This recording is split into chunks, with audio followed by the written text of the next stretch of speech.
புதுச்சேரியில் வேட்புமனு தாக்கல் நிலவரம், என்ஆர் காங்கிரசின் நிலைப்பாடு உள்ளிட்டவை குறித்த கூடுதல் விவரங்களை செய்தியாளர் ரகுமானிடம் கேட்கலாம். ரகுமான், இன்றைக்கு எந்தெந்த கட்சிகள் வேட்பாளர்கள் வேட்புமனு தாக்கல் செய்ய வாய்ப்பு இருக்கிறது?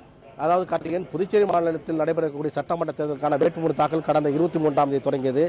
4வது நாளான நேற்று கிட்டத்தட்ட 43 மனுக்கள் நேற்று தாக்கல் செய்யப்பட்டிருக்கின்றன. இதனைத் தொடர்ந்து புதுச்சேரி மாநிலத்தில் 85 வேட்பாளர்கள் மற்றும் 103 வேட்பு மனுக்கள் தற்போது தாக்கல் செய்யப்பட்டிருக்கின்றன. 5வது நாளான இன்று அதிமுக 30 இடங்களில் அதிமுக போட்டியிடுகின்றன. இந்த 30 தொகுதிகளில் பெரும்பாலான 90% வேட்பாளர்கள் இன்று புதுச்சேரியில் பல்வேறு பகுதிகளில் இன்று வேட்பு மனுக்களை தாக்கல் செய்கின்றார்கள். அது மட்டுமல்லாமல் காங்கிரஸ், திமுக உள்ளிட்ட வேட்பாளர்களும் இன்று வேட்பு மனுக்களை தாக்கல் செய்கின்றார்கள். கார்த்திகேயன், ரகுமான், ஏற்கனவே முதற்கட்ட வேட்பாளர் பட்டியலை வெளியிட்டிருக்கும் என்ஆர் காங்கிரஸ் இன்று 2ஆம் கட்ட வேட்பாளர் பட்டியலை வெளியிட வாய்ப்பு இருக்கிறதா?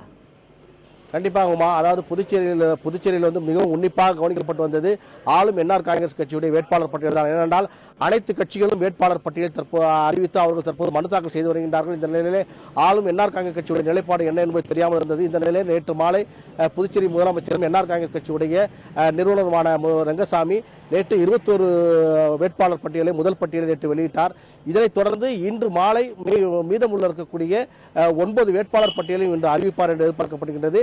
இந்த 30 வேட்பாளர்களும் நாளை மனு தாக்கல் செய்வார்கள் என்று எதிர்பார்க்கப்படுகின்றது.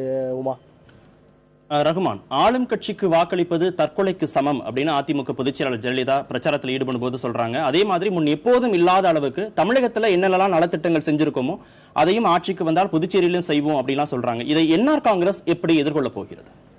கண்டிப்பா, அதாவது இந்த கேள்விதான் நேற்று செய்தியாளர் சந்திப்பின் போது முதல்வர் ரங்கசாமியிடம் வைக்கப்பட்டது. அப்போது எங்கள் ஆட்சியின் மீது மக்கள் அதிக நம்பிக்கை வைத்திருக்கின்றார்கள். நாங்கள் ஆட்சிக்கு வரும்போது கொடுத்த வாக்குறுதிகள் அனைத்தையும் நாங்கள் காப்பாற்றியிருக்கின்றோம், அனைத்து திட்டங்களையும் நிறைவேற்றிருக்கின்றோம். ஆகவே மக்கள் எங்கள் மீது முழு நம்பிக்கை வைத்திருக்கின்றார்கள். ஆகவே தான் நாங்கள் தனித்து போட்டியிடுகின்றோம் என்று தெரிவித்தார்.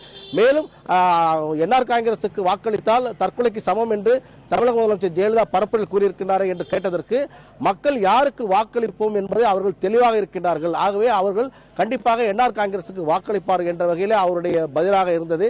தொடர்ந்து 30 தொகுதிகளிலும் அவர் போட்டியிட 30 தொகுதிகளுக்கும் தொடர்ந்து தன்னுடைய வேட்பாளரை அறிவிக்க இருக்கின்றார். அது மட்டுமல்லாமல் இந்த கட்சியை ஆரம்பித்த பின்பு 30 தொகுதிகளுக்கான வேட்பாளரை தற்போது மட்டும் அறிவிக்கிறார். ஏன்னா கடந்த சட்டமன்ற தேர்தலின் போது அதிமுகவுடன் சேர்ந்து கூட்டணி அமைத்தார்கள். அப்போது 17 இடங்களிலே ஆளும் என்ஆர் காங்கிரஸ் கட்சியானது போட்டியிட்டது.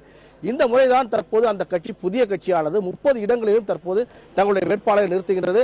அது மட்டுமல்லாமல் அதிமுக கடந்த 39 ஆண்டுகளுக்கு பிறகு தற்போதுதான் இந்த தேர்தலில் தனித்து போட்டியிடுகிறது புதுச்சேரி என்பது குறிப்பிடத்தக்கது. கார்த்திகேயன்.